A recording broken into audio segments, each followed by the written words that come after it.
Hello everybody and welcome back to my channel, or welcome to my channel if you're new, which you probably most likely are. I'm back in my little corner. I don't know why the lights are flickering. This happened in a video so long ago. They're not actually flickering in real life. If you guys are not aware, I am currently going into my third year of university. I'm a student? Yeah, obviously.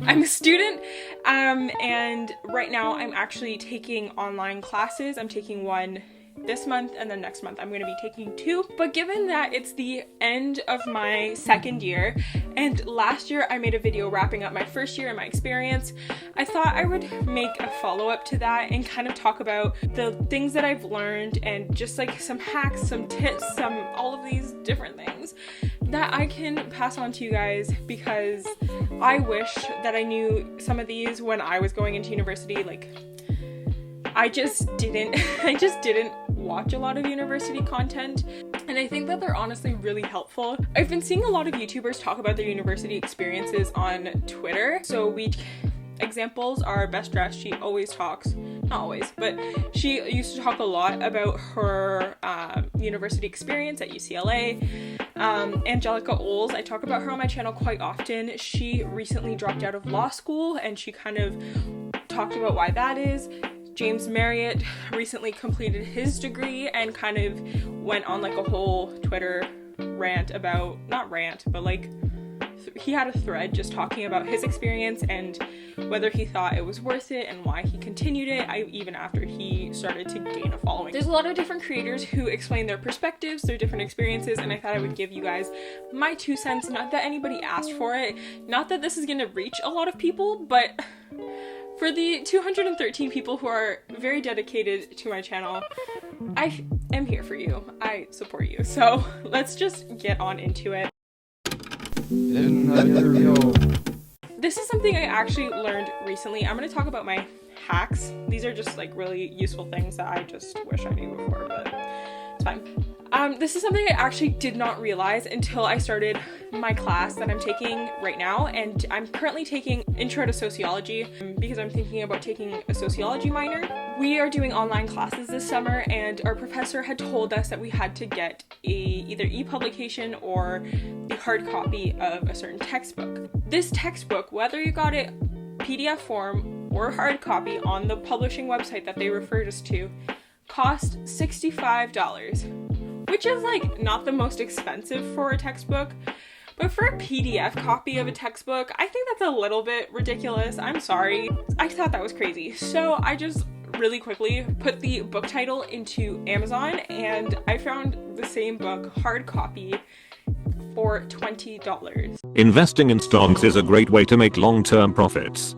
The reason that books are priced so high is because there obviously is a lot of work and research that gets put into it, but typically it's also because they are written by your professors, and as much as they don't want to admit it, professors make you buy their textbooks so that they can turn a profit. Kind of scummy if you ask me, but asking students to purchase a nearly $70 book is absolutely ridiculous to me, especially during a global pandemic when we are A, in a recession in my province, and B, just, it's a global crisis. Like, maybe don't be a douche about asking kids to buy your book, but I don't know. I just want to say that I'm not particularly sure who hurt her, but she's obviously got some stuff going on. So yes, always check Amazon, always check off-campus used bookstores, because we have 2 campus bookstores. We have the main one, which people think is the only one affiliated to my university, and then we have a second one where it's mostly used textbooks, but it's still affiliated to the university, so it will still add a little bit of a royalty. So getting it from a third party is always your best option when it comes to finding textbooks. Even if you have to wait like a week or 2 for the shipping, trust me, it's so worth it. For the most part, if we were still doing in-person classes, I would even suggest just going to the library and renting out the book for a month or 2 if you can, or just going in and referencing it if you need it. So those are like my my tips on textbooks. They may have some markings in them. There's highlighted pages in my $20 textbook, but I only paid $20, and the stuff that's highlighted has actually been really helpful to guide me through my studying. So that's one tip. Another thing is essential and it relates to caffeine. If you're a university student, you probably may have a dependence on caffeine. And as a media student who spends countless nights in studios and on sets, coffee is part of my diet. It's a whole food group. My tip for saving money on coffee is a very well-known one, and it's simply just to bring your own mug. Whether you're going to Starbucks, I guess not anymore, but beyond pandemic time, if you go to Starbucks, if you go to most of the campus coffee shops, you will almost 100% of the time get at least a 20-cent discount, and that 20 cents can be saved for your next coffee, which is always a benefit, and then the 20 cents for that coffee, and so on and so forth. I don't know. When trading stocks, it is important to buy low and sell high. It's just a really good tip. It's also an ecological tip, so if you're economical, whether you're trying to be more ecological, more economical, whatever you want, having your own mugs is always a plus. If you do like cold drinks, there's a variety of cold cups on the market, and if you even really want to, you can get the $3 ones from Starbucks. I think they're 20 ounces and they're perfect. I have so many of them and I use them all the time. If you're of age, the Starbucks cups can hold a whole bottle of wine. Finding coffee shops that are not as well known is crucial. As much as I love my Starbucks, as much as I love to redeem my rewards, if I want to study on campus or at a coffee shop near campus and I don't want it to be busy, I typically won't go to a big name brand coffee shop. On my campus we have a Starbucks, we're about to get a second one, and we have a store called Balzac's that's always busy. But we also have, like, a couple steps away from campus, a coffee shop called Page One, and it's well known, but it's always typically more empty than the Starbucks and the Balzac's on campus. This is just a helpful tip if you just want to get away from the hustle and bustle of your campus, or you're looking for somewhere to sit down with some friends to study and get some work done. You can go a little, if you take 5 steps off campus, I'm sure you'll find something. Collapsible Tupperware is a godsend, okay? I don't know who invented it. I don't know who invented collapsible Tupperware, but they need more credit, I'm telling you. You can basically bring a full Tupperware container in the morning, and after you eat your lunch, smush it down, and it fits right in your backpack like a notebook.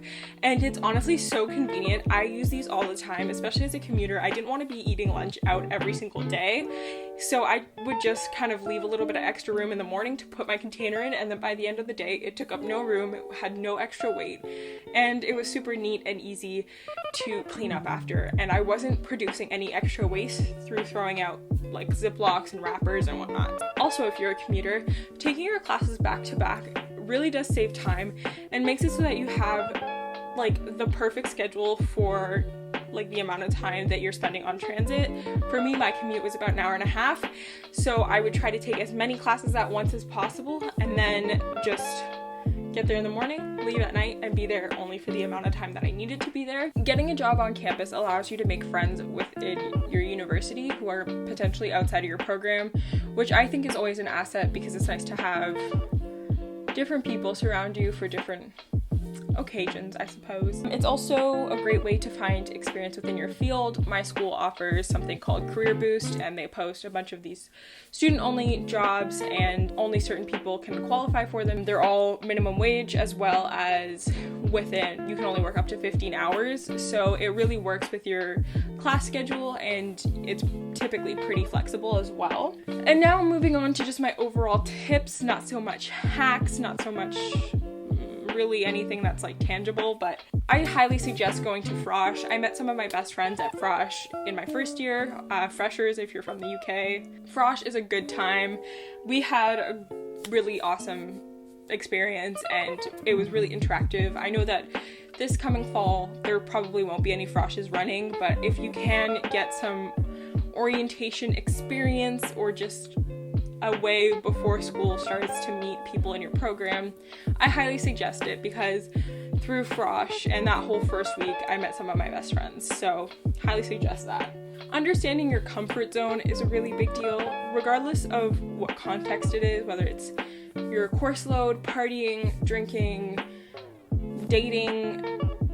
Understand where your comfort lies and just respect what keeps you kind of grounded and comfortable, I do suggest sometimes doing things like out of the ordinary or saying yes to some really good opportunities, even if they're a little bit outside your comfort zone.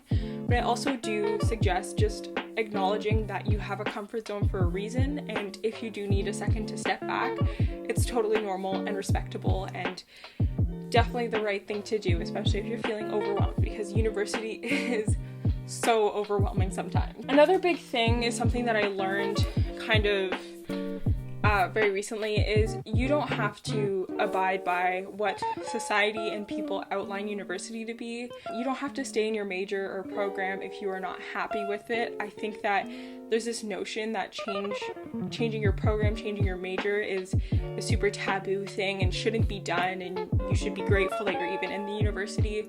And it's totally normal and acceptable and respectable if you're not happy and if you don't feel like you're A, getting your money's worth, or B, like benefiting from the experience. I think it's totally okay to just kind of step back and determine, A, is university or college even for me?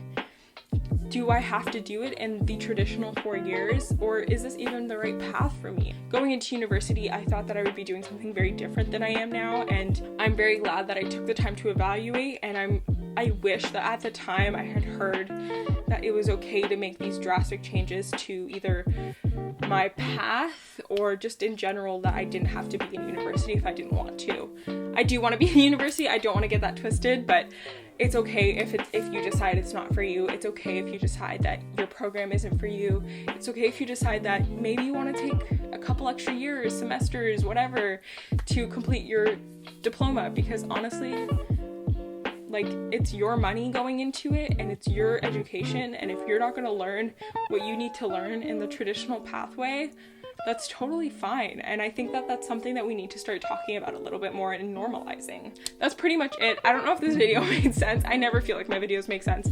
But if you want to see more of me, all my socials are below. If you liked this video, give it a thumbs up. And if you are new here, or if you're part of the 50% of people who watch my videos who don't subscribe below. I would love to have you here, and I would love to see your face again. So yes, that's all for this video, and I will see you guys in my next one. Bye.